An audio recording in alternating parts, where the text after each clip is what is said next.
Récemment, Poste Canada a annoncé la mise à pied d'environ 50 employés, une mesure qui a suscité des inquiétudes et des discussions parmi les travailleurs et le grand public.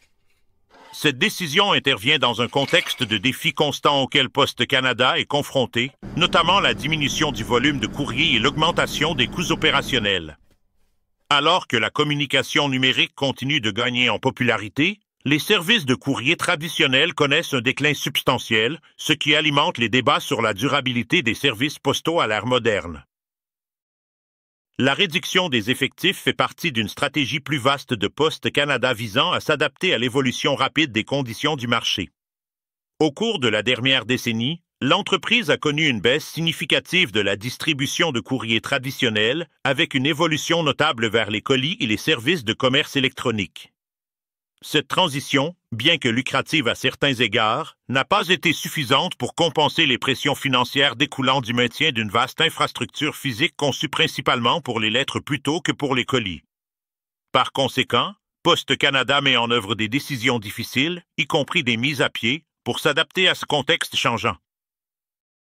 L'impact de ces licenciements s'étend au-delà de la perte immédiate d'emploi. Cela soulève des questions sur l'avenir des services postaux au Canada.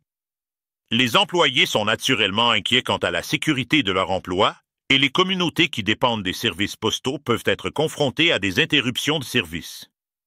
Les implications plus larges pourraient également inclure de nouvelles réductions de services ou une augmentation des prix pour les consommateurs, ce qui pourrait affecter tous ceux qui dépendent des services postaux pour leur communication personnelle et professionnelle.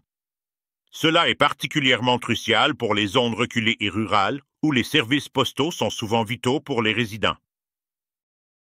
De plus, alors que Poste Canada fait face à ces défis, l'importance de l'innovation ne peut être surestimée. Adopter la technologie et s'adapter aux besoins des clients sera essentiel à la survie de l'entreprise. S'appuyant sur ses succès en matière de livraison de colis et de logistique de commerce électronique, Poste Canada doit explorer de nouvelles sources de revenus, comme l'expansion de ses services numériques ou l'amélioration des capacités de livraison pour répondre aux demandes changeantes des consommateurs. La voie à suivre nécessite un équilibre entre les mesures de réduction des coûts et les investissements stratégiques dans la croissance future. En conclusion, les récentes mises à pied à Poste Canada illustrent le paysage complexe et difficile du secteur des services postaux.